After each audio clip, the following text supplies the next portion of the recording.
હરિઓમ, જય શ્રી કૃષ્ણ વિદ્યાર્થી મિત્રો. ધોરણ 10ની અંદર આપણે છે પ્રથમ કાવ્ય વૈષ્ણવજન, બીજો પાઠ રેસનો ઘોડો છે એ પૂર્ણ થઈ ગયો છે.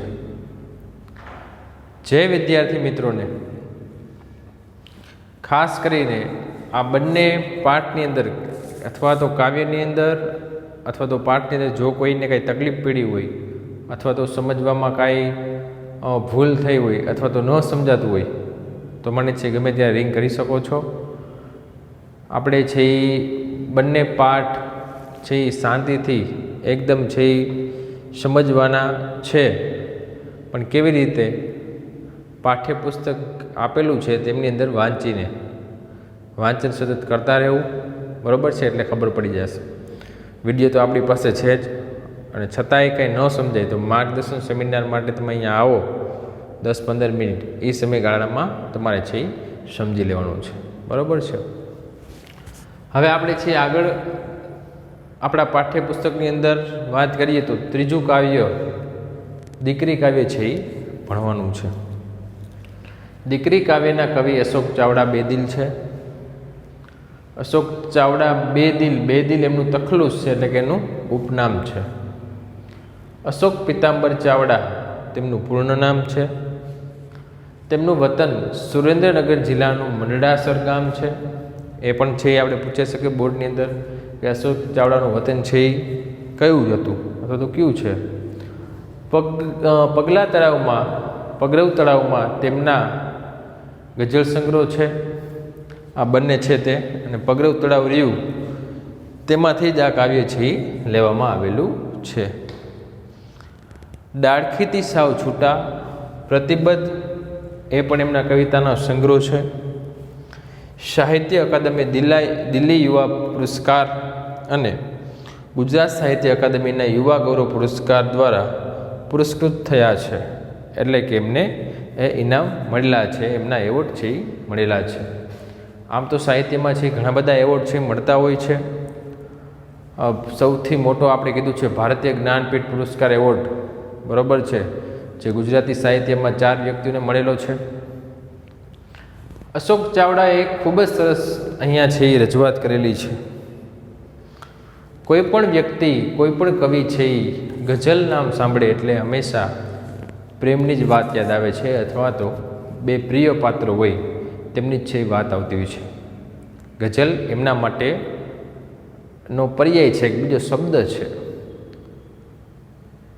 લગભગ અશોક ચાવડાની અહીંયા છે એ ખાસિયત એ છે કે તેમને છે દીકરી માટે છે એક ગઝલ લખી છે.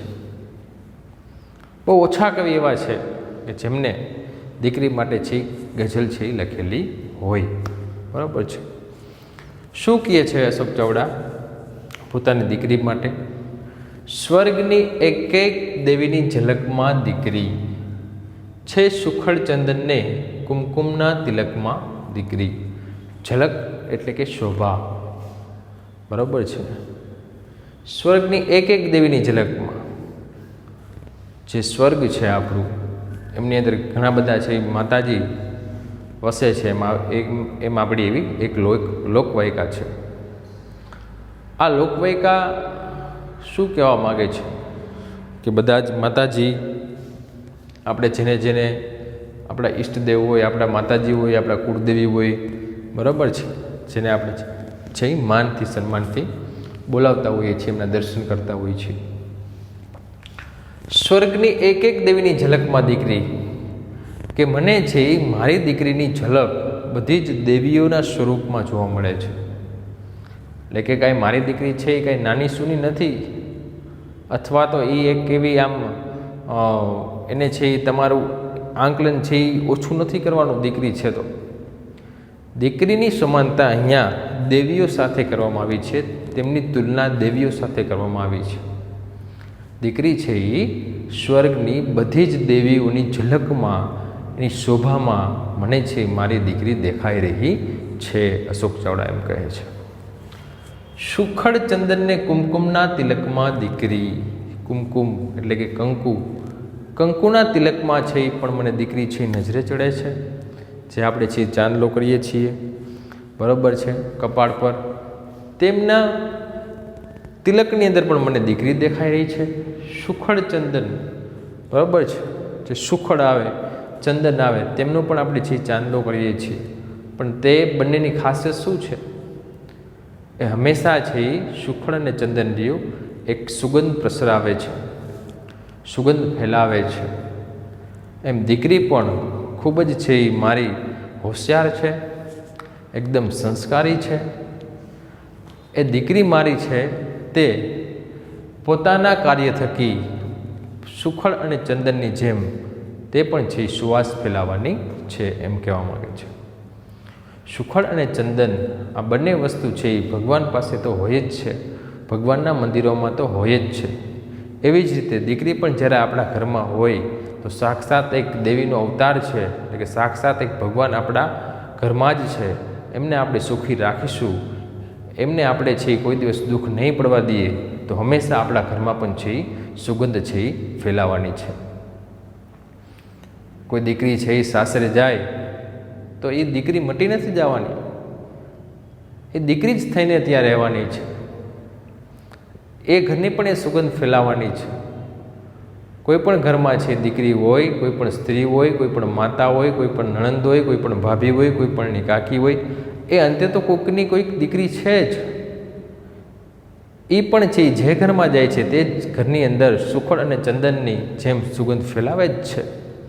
એટલા માટે દીકરીને કાંઈ કોઈ એવું બુરું સૂનું ન કહીએ, એને છે હંમેશા સારી તાલીમ આપીએ, એને હંમેશા કંઈક સારું એવું જ્ઞાન આપીએ, એને વ્યવહારની ભાષા શીખવાડીએ, એને વ્યવહારુ જ્ઞાનમાં આગળ વધવાનો પ્રયત્ન કરીએ, તેમને ઘરકામ છે આપણે કરાવીએ, તો આપણી દીકરી છે એ હંમેશા એક સક્ષમ બનશે, એક સર્વાંગી વિકાસવાળી બનશે.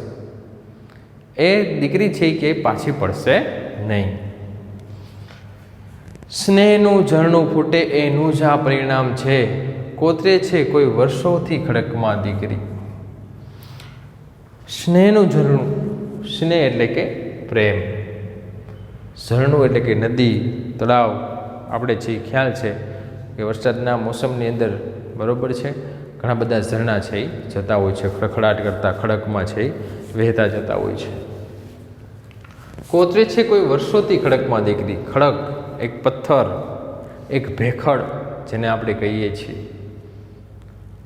એ પથ્થર છે, કોઈ એક મોટી શિલા હોય, કોઈ એક પથ્થર હોય, પથ્થરમાંથી આપણે કંઈક મૂર્તિ બનાવવાની હોય તો આપણે છે એની ટાંકણા વડે છે એ ટીપવી પડે છે. આપણે એક હથોડી લઈને કોઈ ટાંકણો લઈને ફટ ખટ ખટ ખટ કરતા એક સુંદર મજાના આકારવાળી મૂર્તિ બનાવીએ છીએ. આપણે એને ખૂબ જ સરસ એક પ્રકારનો ઘાટ આપીએ છીએ. આપણે એ પથ્થરનો સુંદર આકાર આપીએ છીએ. એક મૂર્તિ બનાવીએ તો એક સારો હાથ બનાવીએ છીએ, સારું મોઢું બનાવીએ છીએ, સારી એની આંખ બનાવીએ છીએ, જેથી કરીને મૂર્તિની સરસ મજાની કિંમત આવે. એવી જ રીતે જેવી રીતે ટાંકણા મારતા હોય એ શિલ્પકાર, એ ખડક છે, એ ખડક એક પથ્થર હોય જેને કોઈ એમ કહેવાય ને કે જેનું મૂલ્ય નથી, બરાબર છે, પણ કોઈ શિલ્પકાર છે એને ટીકી ટીકીને એને છે એ ટીપી ટીપીને ખૂબ જ સરસ છે શાંતિથી એક સુંદર મજાની મૂર્તિ એમાંથી બનાવે છે. એ મૂર્તિ બની જાય ત્યાર પછી એનું મૂલ્ય વધી જાય છે, બરાબર છે. તો જ્યારે દીકરી છે તે પણ છે પોતાના ઘરમાં રહેતા, શાળામાં ભણતી, કાંઈક ને કાંઈક છે કામ કરતી, એમને પણ એક સુંદર મજાની મૂર્તિ બનાવવી હોય તો એને પણ છે એ ટાંકણાની જેમ સુંદર મજાની રીતે એક ટીપી ટીપીને એક એવો ઘાટ આપવામાં આવે છે એક સર્વાંગી વિકાસ માટે, બરાબર છે. એને મારવાની નથી, એમને છે એ કાંઈ એવું પ્રેશર નથી કરવાનું, એમને છે કાંઈ બોધરેશન ન આવે તે પણ ધ્યાન રાખવાનું છે, પરંતુ એના ટાંકણા સ્વરૂપે આપણે છે તેમની અંદર સંસ્કાર ભરવાના છે. કઈ વસ્તુ સારી કહેવાય, કઈ વસ્તુ ખરાબ કહેવાય, કઈ વસ્તુ આ યોગ્ય છે, કઈ વસ્તુ અયોગ્ય છે, તેમને આપણે જણાવવું પડશે, તેમને આપણે કહેવું પડશે. કોઈ ઘરે અચાનક છે મહેમાન આવી જાય તો દીકરી છે આવકારો આપે તો એને આપણે છે મૂર્તિની જેમ કંડાયેલી કહેવાય. એને છે એમ કહેશે આવો બેસો, એમને છે પાણી આપે, તરત છે મમ્મી પપ્પા ઘરે હાજર ન હોય તો એમને પૂછે કે કેમ છો, ક્યારે આવ્યા, થોડેક વ્યવહારની વાતો કરે. દીકરીનું આ કાર્ય છે એ માતા પિતાએ કરવાનું હોય છે. માતા પિતા તેમને છે સંસ્કાર આપતા હોય છે, માતા પિતા તેમને તાલીમ આપતા હોય છે. એટલે દીકરી છે એક શરૂઆતમાં એક ખડકના સ્વરૂપમાં હોય, પછી કે ધીમે ધીમે એક સુંદર મજાની એક મૂર્તિ બની જાય છે. જેમ જેમ એ મૂર્તિ બની જાય, જેમ જેમ તેમને ટાંકણાની જેમ આપણે ટીપીએ એટલે કે સંસ્કાર આપીએ, એમને છે કહીએ, તો તેમાંથી એક સુંદર મજાનું એક સ્વરૂપ મોટું ધારણ કરી લે છે. અને બજારમાં જાય, ગમે ત્યાં કોઈ પણ જગ્યાએ જાય તો એ ક્યાંય પાછી પડતી નથી. ઘરે મહેમાન આવે આપણા ઘરની અંદર, કોઈ માતા પિતા ન હોય તો દીકરી બધું જ છે એ ઘર સાચવી લેતી હોય છે.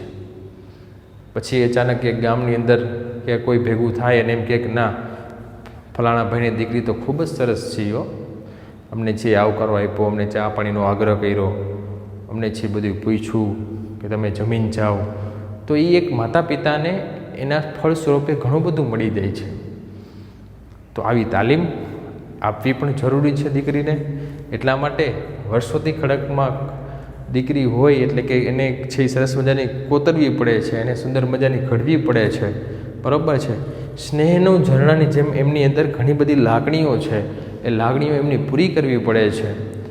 એવી લાગણીઓ એની પૂરી કરવી મીન્સ કે એને એવું નથી કે આ વસ્તુ જોઈએ છે, આ વસ્તુ લેવી છે, પરંતુ એને સરખી રીતે આપણે છે લાગણીના પ્રેમના તાતણે છે એક બાંધવી પડે છે.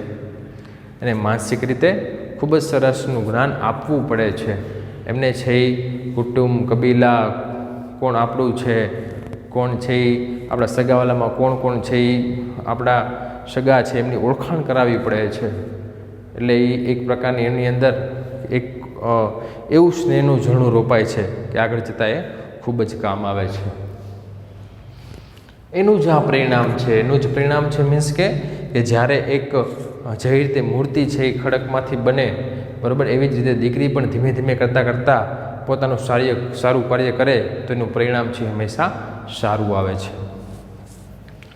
લાજ, મર્યાદા, શરમ, ગૌરી વ્રતોની હારમાં ઉછરે છે રોજ કાયમથી ફડકમાં દીકરી. ફડક એટલે કે બીક, ફડક એટલે શું થાય?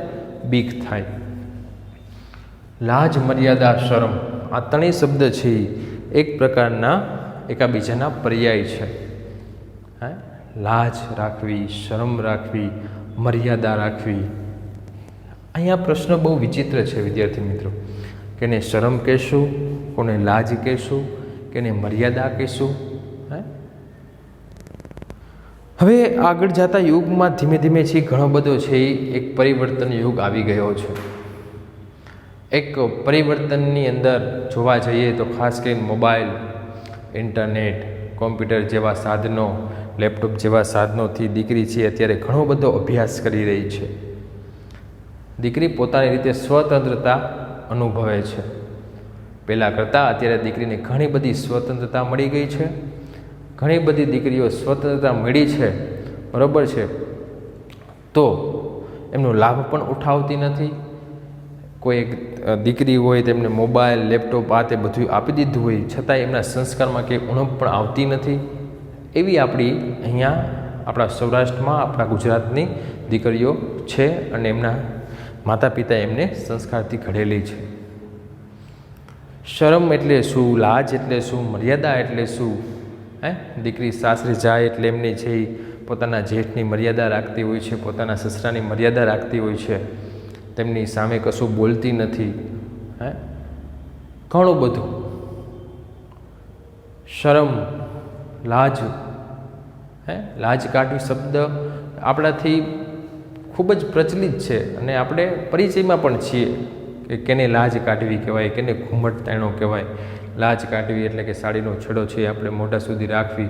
એ લાજ કાઢવી તો એક સામાન્ય છે, અથવા તો પહેલાંના જમાનામાં છે એક મર્યાદા હતી એ રાખવાની. પરંતુ દીકરી છે 18 વર્ષની થાય, 19 વર્ષની થાય, 21 વર્ષની થાય, છતાંય એમને છે આપણે સરખી તાલીમ આપી ન હોય તો આપણે છે એને શરમ અનુભવીએ છીએ. આપણે છે દીકરી છે 8મું 9મું 10મું ધોરણ ભણતી હોય ત્યારે છે ધીમે ધીમે ટ્રેનિંગ આપતા હોય છે. સંજવાડી કેમ કઢાય, પોતા કેમ કરાય, રસોઈ કેમ બનાવાય, રોટલી કેમ બનાવાય. ભલે શરૂઆતમાં રોટલી છે એમ ભારતના નકશા જેવી થાય, પરંતુ આપણે સતત એને પ્રયત્ન છે કરતા હોય છે કે જ્યારે દીકરી છે 21-22 વર્ષની થાય તો 15 માણસનું 20 માણસનું કેમ છે રાંધી શકે, તેવી પણ તાલીમ છે માતા આપતી હોય છે. કે જ્યારે દીકરી છે એ ખૂબ જ સરસ મજાનું ભણી હોય, ગયણી હોય અને એક સાથે 10-15 વ્યક્તિઓની રસોઈ બનાવી નાખે, ગમે તેટલું કામ હોય છતાંય છે તે દીકરી છે એ કોઈ દિવસ નાનપ ન અનુભવે, હું કરી નાખીશ, માતાને આરામ કરાવે કે હવે તે અત્યાર સુધી કામ કર્યું મમ્મી, મને છે મોટી કરી, લાવ આજ તો હું જ બધું કામ કરી નાખું. એને કાંઈ શરમ નથી આવતી. ગમે તે વ્યક્તિઓ આપણા ઘરમાં આવ્યા હોય, ગમે તે મહેમાન આવ્યા હોય છતાં એ સતત કામ કરતી હોય, પોતાનું ઘરનું વર્ક પણ કરતી હોય, પોતાનું શિક્ષણ પણ મેળવતી હોય. આવી દીકરી છે એના માટે આ શબ્દ લાજ શરમ મર્યાદા છે જ નહીં. આ એવી વ્યક્તિઓ માટે છે કે જેને હકીકતમાં પોતાના માતા પિતાની એક પ્રકારની લાજ શરમ મર્યાદા રાખવી પડે છે.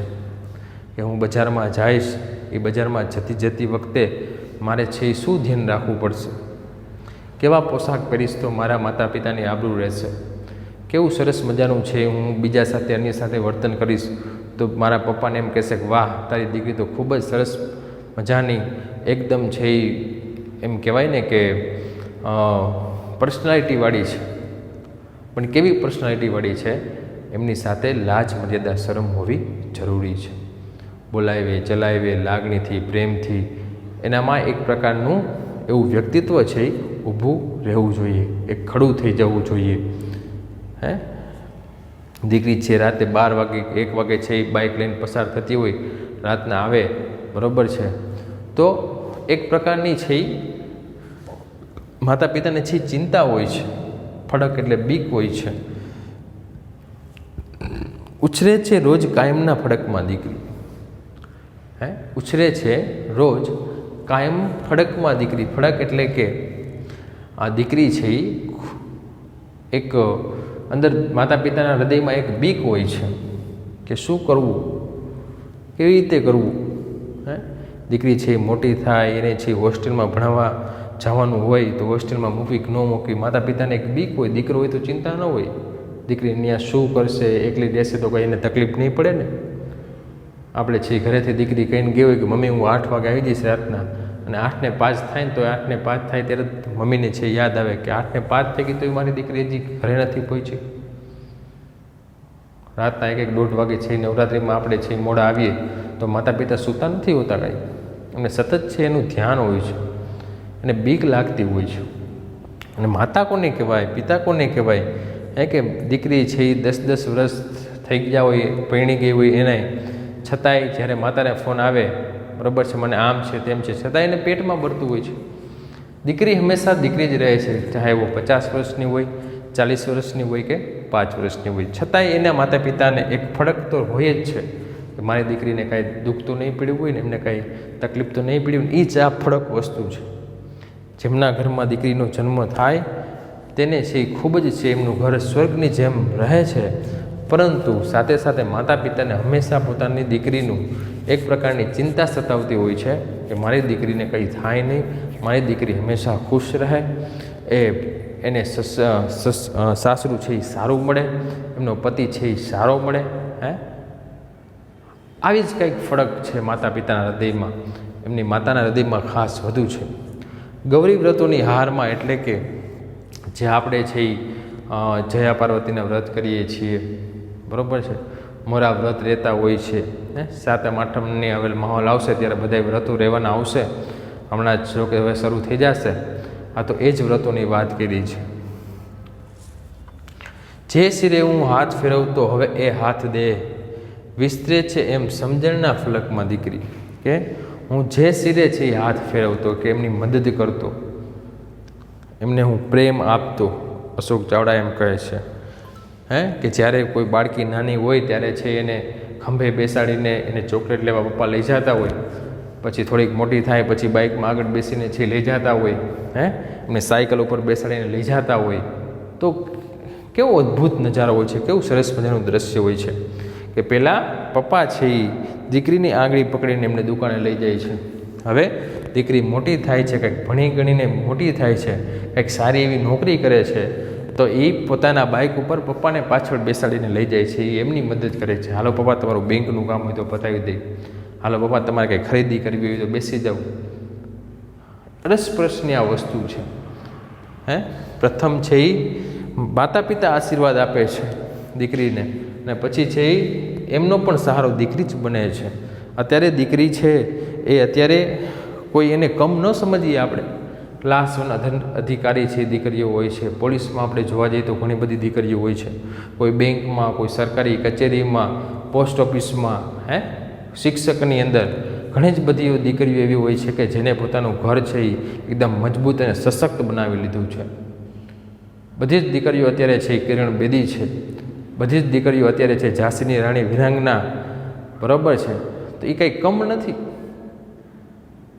એ હંમેશા છે એ પોતાના માતા પિતાનું છે એ ધ્યાન રાખતી હોય છે, હંમેશા પોતાના માતા પિતાનું નામ કેમ રોશન થાય તેમનું પણ છે એ ધ્યાન રાખતી હોય છે. બધી જ રમતો હોય તોય ભલે, પછી કોઈ પણ છે એ ઇવેન્ટ હોય તોય ભલે, કોઈ પણ છે એ માની લ્યો કે શો હોય તોય ભલે ટીવીમાં આવતા, એમની અંદર છે એ ખૂબ જ સરસ મજાની અત્યારે દીકરીઓ ઉત્તરોત્તર પ્રગતિ કરી રહી છે.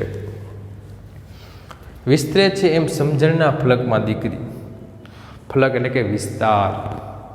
બાળક જ્યારે નાનું હોય ત્યારે પોતાના ઘરમાં છે એ રમતું હોય, પછી ધીમે ધીમે એનો વિસ્તાર વિસ્તરે, એક પાડોશીને જાય, બીજે પાડોશીને જાય, પછી કોઈ શાળામાં જાય, શાળામાંથી છે એ પ્રાથમિક વિભાગ, માધ્યમિક વિભાગ, ઉચ્ચતર માધ્યમિક વિભાગ, પછી છે કોલેજમાં આવે, હોસ્ટેલમાં ભણવા જાય, બહાર જાય, બહારની દુનિયા જોવે, બહારના લોકોને છે એ મળે, કોણ કેવા લોકો છે ને ખ્યાલ આવે, સારા નરસનો ખ્યાલ આવે. એનો ફલક છે, એક વિસ્તાર છે, પણ એ એમની સમજણની સાથે સાથે એ બધું જ છે એ સમજતી હોય છે. આ સમયે શું નિર્ણય લેવો જોઈએ, કોઈ પણ પરિસ્થિતિમાં કેવો નિર્ણય લેવો જોઈએ, કોને છે એ આપણે છે એ એમ કહેવાય ને હિંમત રાખીને સામે જવાબ આપી દેવો જોઈએ, એ બધું જ છે એ દીકરીને સમજણ આવતા આવતા એના વિસ્તારમાં છે એ ખબર પડી જ જતી હોય છે, એમને ખબર પડી જતી હોય છે. શૂળ શરણાઈ સગા સંબંધીઓની ભીડમાં રોજ ભીની થાય છે ભીની પલકમાં દીકરી. શૂર વાગે, શરણાઈ વાગે એટલે ખબર પડી જાય કે ફલાણા ભાઈની દીકરી છે, હવે તો છે એ સાસરે જવાની છે, હમણાં જ છે તેમની વિદાય થવાની છે. કે દીકરી છે એ આમ જોવા જઈએ તો કહી શકાય કે લગભગ છે એ આપણે છે મોટી કરી હોય, આપણી બહેન હોય, બરાબર છે, છતાંય આપણે છે એ એક સામાજિક પરંપરા, આપણી સંસ્કૃતિ કે આપણે છે એ ભણાવી ગણાવીને ગમે તેટલી મોટી કરીએ તોય છે એ આપણા મમ્મી જેમ આપણા પપ્પાના ઘરે આવ્યા સાસરે, એમ દીકરી પણ છે હંમેશા સાસરે જ શોભતી હોય છે. એમ આપણે કહેવત છે, આપણા વડવાઓ કહી ગયા છે. તો સગા સંબંધીઓની ભીની વચ્ચે દીકરીના લગ્ન થાય છે, પરંતુ રોજ ભીની થાય છે ભીની પલકમાં દીકરી. કે હંમેશા મારી એક પલક એટલે કે મારી આંખમાં મારી દીકરીનો જ્યારે વિચાર આવે છે, એ સાસરે છે ખૂબ જ છે એને એમ કહી શકાય ને કે કાંઈ ચિંતા નથી, સારું છે સાસરું, એના પતિ સારા છે, પરંતુ હંમેશા માતા પિતાને રોજ છે એ પોતાની દીકરી તો એક વખત યાદ આવે જ છે. પોતાની દીકરીને શું કરતી હશે, શું જમ્યું હશે, એમને જે ખાવાનું આપ્યું હોય કે નહીં આપ્યું હોય, એ છે એ સરખું ખાતી હશે કે નહીં ખાતી હોય, એને આ શાક નથી ભાવતું, એને આ તકલીફ પડે છે, અને રાત્રે છે લાઇટ હોય તો એને નીંદર નથી આવતી. બધી જ નાની મોટી છે મમ્મી અને પપ્પાને ચિંતા હોય છે, એમાં ખાસ કરીને મમ્મીને ચિંતા હોય છે. એ સાસરે જશે એટલે વ્યવસ્થિત સેટ થઈ જશે કે નહીં થાય, એને હંમેશા એવું એમ કહેવાય ને કે એક ચિંતા રહેતી હોય છે. તમે અત્યારે વિદ્યાર્થી અવસ્થામાં છો, ક્યારેક તમારા જ નાની માનો ફોન આવે તો મમ્મી છે એ કેવી સરસ મજાની વાત કરતી હોય છે, આમ છે ને તેમ છે ને 15-20 મિનિટ સુધી ફોન ન મૂકે, કેટલી બધી આમ ચિંતા કરતી હોય છે આપણી નાનીમાં. આપણા નાની છે એ સતત મમ્મીની ચિંતા કરતા હોય છે, એમ મમ્મી પણ છે આપણી ચિંતા કરતા હોય છે. બસ એ જ વસ્તુ છે કે ધીમે ધીમે એમનામાં સમજણ આવતી જાય, એમનામાં કેળવણી આવતી જાય, એમની અંદર વ્યવહારું જ્ઞાન આવતું જાય. એમ દીકરી હંમેશા છે એ પોતાના સાસરે આવી જ બધી વસ્તુનું જ્ઞાન છે એ બાંટતી હોય છે, એની કેળવણીનો ઉપયોગ કરે છે. એમને માતા પિતાના વારસા તરફથી મળેલું જે જ્ઞાન છે તેમનો ઉપયોગ કરીને હંમેશા જે રીતે પોતાના માતા પિતાના ઘરનું નામ રોશન કર્યું, તેવી જ રીતે દીકરી પણ સાસરે જઈને પોતાના સાસુ સસરા અને પોતાના પતિનું જે ઘર છે તેમનું નામ પણ રોશન કરતી હોય છે. તો બહુ આ વસ્તુ એવી છે, આ ટોપિક એવો છે દીકરી શબ્દ, બરાબર છે, કે આપણે છે એ લગભગ 2-4 પીરિયડ શું 5-7 પીરિયડ શું કે આમ કહેવાય ને કે 1 મહિનો પણ છે ટૂંકો પડે આ ટોપિક ઉપર ચર્ચા કરવા માટે. તો અત્યારે છે આપણે આટલું રાખીએ છીએ, બરાબર. શિર એટલે મસ્તક થાય, એ હાથ ફેરવતો એટલે કે મદદ કરતો, એ હાથ દે છે એ પણ તેમની મદદ કરે છે.